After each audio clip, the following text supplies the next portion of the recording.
Here we are on section 6.1, which is composite functions.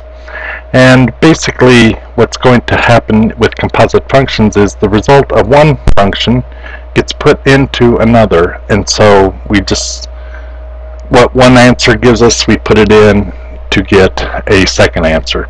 And so that is what composite functions are all about. So here we go with question number 1.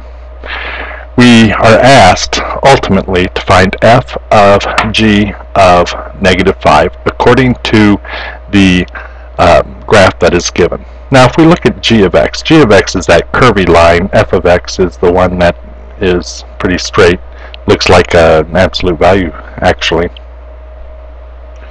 And what we need to do is we need to find out what value does g of -5 have, because we always go with the innermost first. So g of -5, I go to -5 and I look where g is. Well, g is right at 0. So this would be f of 0. Now f of 0, or now that I found what g of -5 is, I'm going to plug that value into f. So now I'm going to have to find what is f of 0. So if I go to where the x value is 0, and I look for the y value for f, that appears to be 1. And so the answer for number 1 is 1. Now 2 and 3, we asked to find the composite function, and we are asked to find what is g composed with g of 3. Well, this means g of 3. And so all we need to do is come here and do this part first, the g of 3, and whatever that answer is, we're going to plug it back into g. So I need to come down here and calculate, okay, g of 3 is equal to 2 times 3 squared plus 5, or 2 times 9 plus 5, which is 18 plus 5, or 23. Now, that means we now need to find out what is g of 23. Well, g of 23 is equal to, and we have to sort of skip this, g of 23 is equal to 2 times 23 squared plus 5, which is equal to 2 times 529 plus 5, and doing all the multiplication and addition, that's 1063. And so g composed with g of 3 is 1063.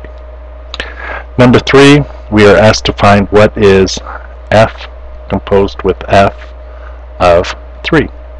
And once again, this means what is f of 3. So the first thing we have to do is to calculate what is f of 3. f of 3 equals 2 times 3 plus 4, which is 6 plus 4, or 10. And so now, since that 10 is what this part equals, we now need to find what is f of 10. f of 10 would be 2 times 10 plus 4, which is equal to 20 plus 4, or 24. And so f composed with f of 3 for problem number 3 is 24.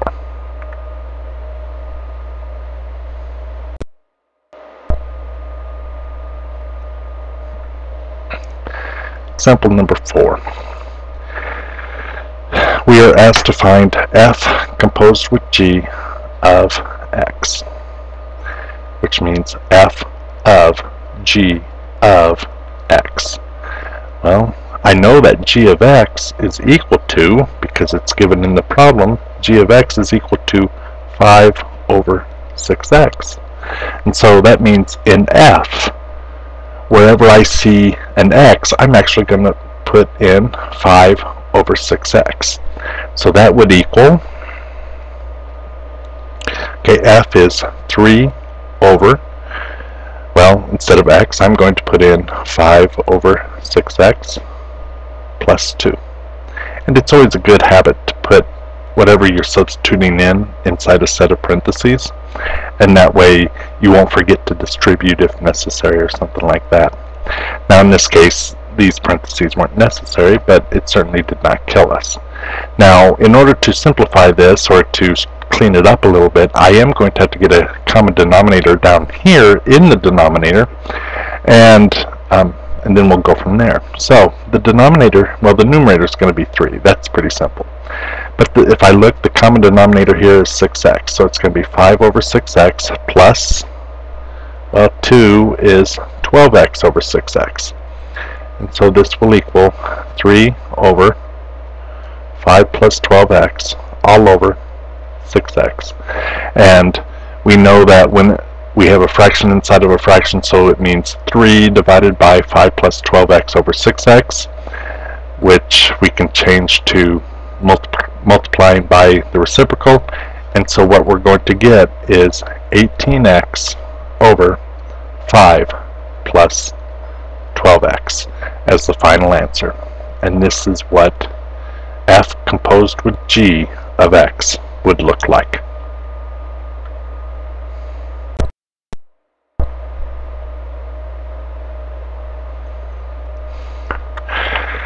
Example number 5, we have a very similar problem. We are asked what is f composed with g of x, which means f of g of x. And I know that g of x is equal to 8x minus 7. Now what this means is in f, wherever I see an x, I'm going to actually put 8x minus 7. And here's where parentheses may very well become extremely important. So I look in f and I have the square root of x. Well, I'm not going to put in x, it's going to be 8x minus 7 plus 3. And as it turns out, the parentheses were not needed once again, but more often than not, they really are needed. So I can clean this up pretty quickly and get the square root of 8x minus 4. But I also looked at between the 8x and the 4, there's a perfect square that I can factor out, and that is 4. So I can rewrite this as the square root of 4 times 2x minus 1, and I can actually take the square root of 4, which in essence is bringing it outside of the square root, and so we get 2 times the square root of 2x minus 1. And this is the final answer for number 5. Number 6.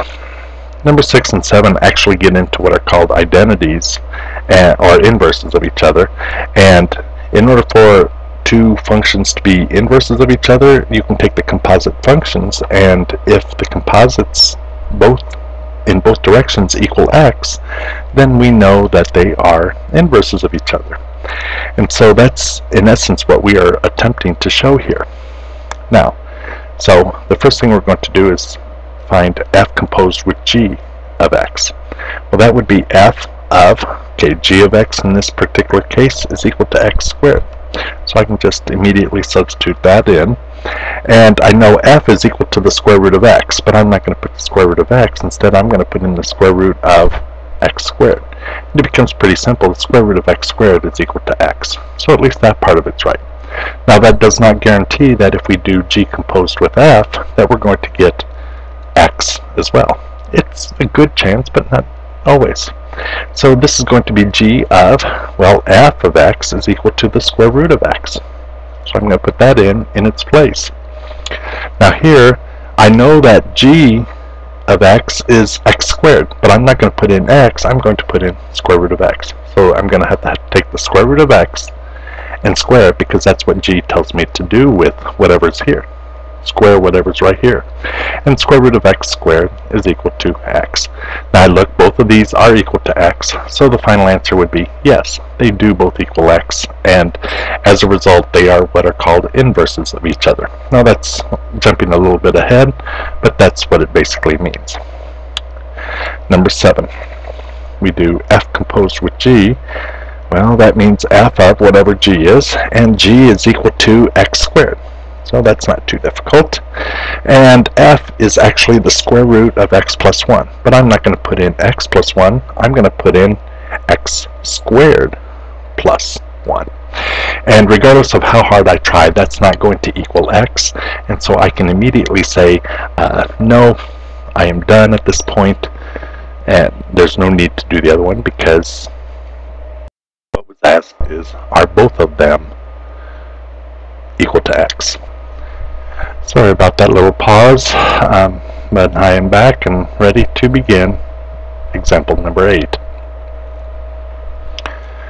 Example number 8, we have to find two functions f and g such that f composed with g is equal to h. Now, even though this is not actual calculus, this is going to actually help with what is called the chain rule in calculus, and so you do need to understand this concept, and you need to understand it pretty well. And that is the following. Whenever we look at a function, we really want to be looking at it and saying, okay, there is an overall or an outer function and an inner function. And if I look at this one, I see the absolute value is what might be considered the outer function, and 3x plus 10 is the inside function. So I see two different ones, so as a result, it's not too terribly difficult to split these up. So as a result, we're going to have both an f of x and a g of x, and this is the easy way. Realize it's not the only way that you can answer this correctly, but this is truly the easiest. I look at f of x, the outer function is absolute value. So I'm going to put the absolute value of just a plain old x. I'm not going to put anything special in there. And then g of x, if you do it in this fashion, g of x will always be the inner function, and the inner function is 3x plus 10. And realize that if we would actually do the composition of f composed with g, we'd put 3x plus 10 in place of this, and we get exactly what's being asked. Number 9 is very similar. We have h of x is equal to the absolute value of 4 minus 3x squared. And I look at this and say, oh yeah, I see two functions. I see an absolute value, and I see 4 minus 3x squared. So I need to determine that the outer function, the one on the more outside, is absolute value. And so that's going to become my f, the absolute value of x. And then the inner function then, of course, is 4 minus 3x squared, and that becomes g of x. G of x is your inner function, f of x is your outer function.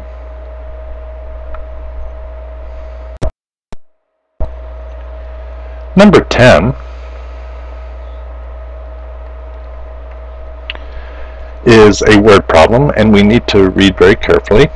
We see that an airline charges $350 per person plus $20 for every unsold seat.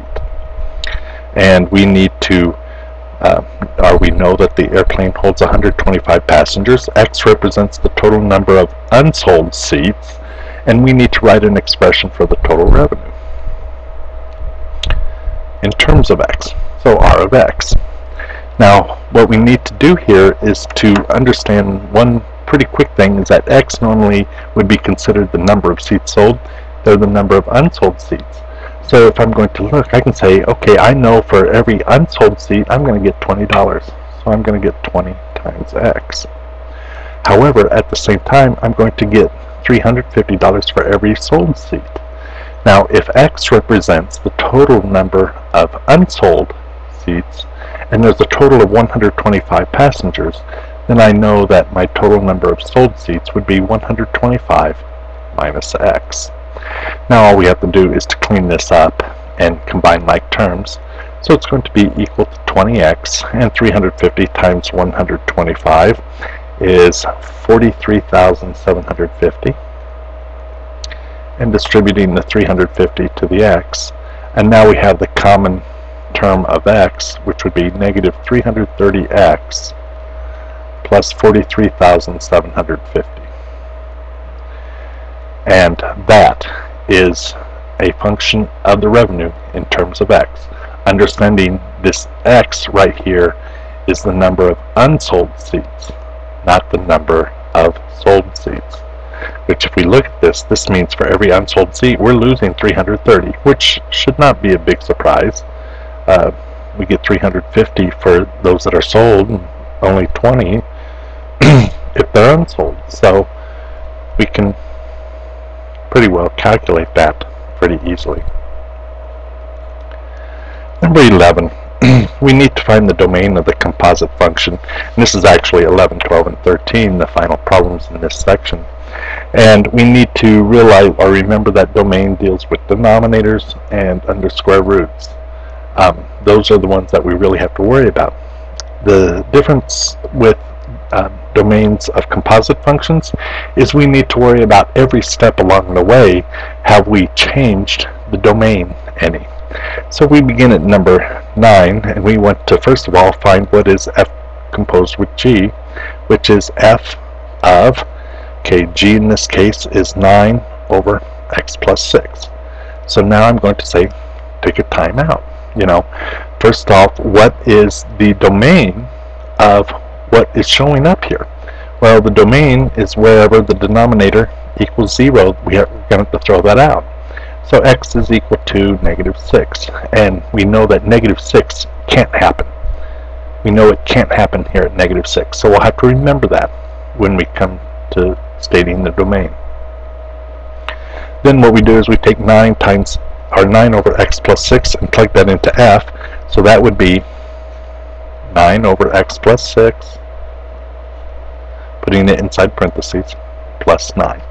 This step, there's no added new difficulties because x plus 6 is still the only thing in the denominator. But here I need a common denominator of x plus 6. So this will be 9 over x plus 6 plus, okay, multiply the 9 by x plus 6 and we get 9x plus 54. Once again, x plus 6 is the only thing in the denominator, so the only thing I have to now throw out is still x equals -6. This is the problem with composite functions. Every step along the way we have to see, have we put in something else that needs to be changed? Okay, and so this will equal x plus 6 here in the denominator, and this will be 9x plus 63. One final time, x plus 6 is the only thing in the denominator. That's the only thing we have to worry about. And so this is the final answer, although it asks what is the domain. So we're not really done with the domain. We've just solved what the problem was going to be, or the composition, and the only thing we've had to throw out is -6. So all we have to do now is say, okay, this is going to go from -infinity to -6, and then it's going to pick right back up at -6 and go forever in that direction. So the domain is every real number, or all real numbers except -6.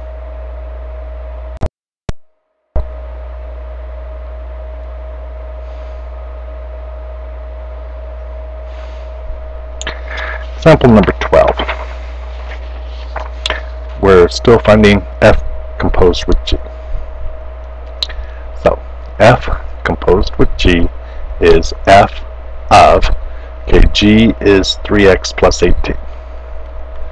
Well, I look at how it's changed. 3x plus 18, since there's no denominator, there's no square root, there's no domain problems. And so at this point, it's all real numbers. Then I see that I need to put in the square root of 3x plus 18. Well, of course, putting square root changes several things, mainly that whatever's under the square root has to be either greater than or equal to 0. So that's what I'm going to do. I'm just going to say, okay, 3x plus 18 is greater than or equal to 0. Also, it's very important to, well, it's nice to know this is our final step. So this is going to be our final step here. We will, once we get done with the step we're presently working on, we will have found the domain. So we're going to subtract 18 from both sides and divide both sides by 3. So x is going to be greater than or equal to -6. And how we show that in interval notation is the bracket at -6, and then it goes up to infinity.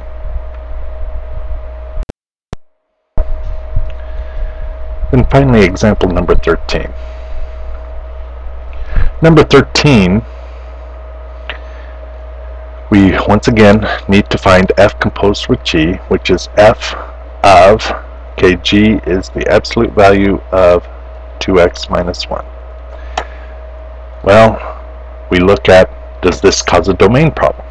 No, absolute values don't have any particular restrictions on what it would be in the domain, so those are perfectly fine. Now I need to plug that in to f, which is the square root of 2 minus, okay, instead of x, I'm going to put in the absolute value of 2x minus 1. So I have the square root of 2 minus absolute value of 2x minus 1. I've introduced this square root, which means I now know that 2 minus the absolute value of 2x minus 1 has to be greater than or equal to 0. Now, this is the inequality that has to come out, you know, at the end when we're going to use the number line, stuff like that, like we did last chapter. And so we need to be, or actually in chapter 4, and so we do need to be careful with the fact that we need to find those important points, or those critical points, by setting it equal to 0. So what I'm going to do first is subtract 2 from both sides. Divide both sides by -1. And then, now that I have an absolute value, I know that either 2x minus 1 is going to equal 2, or the 2x minus 1 might equal -2.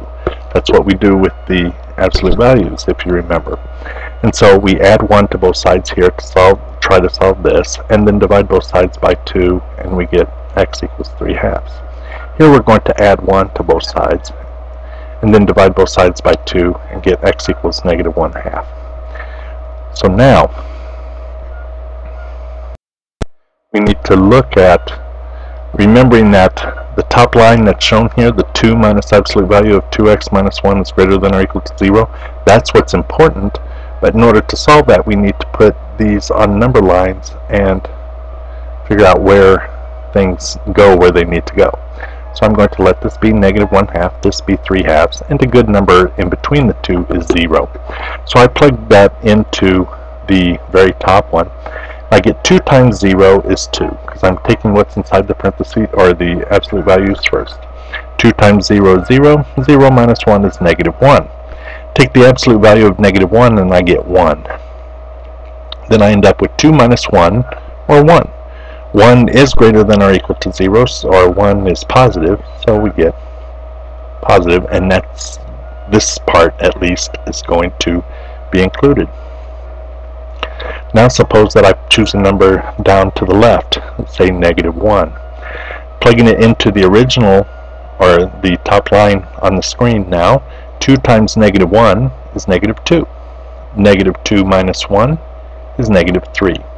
Take the absolute value of -3 and we get a positive 3. 2 minus 3 is -1. And so this ends up being negative. Likewise, if I take a number over here to the right, say the number 2, and plug it into the top line here. 2 times 2 is 4. 4 minus 1 is 3. Absolute value of 3 is 3. 2 minus 3 is -1, so this would be negative here. So the only place where, since we want to know where are they positive, where are they greater than or equal to 0, is between -1/2 and 3/2. And then the only problem then is, are they brackets or parentheses? And since the equal to is part of the inequality, we have to include them within brackets. So the final answer is the interval -1/2 to 3/2 with brackets around them.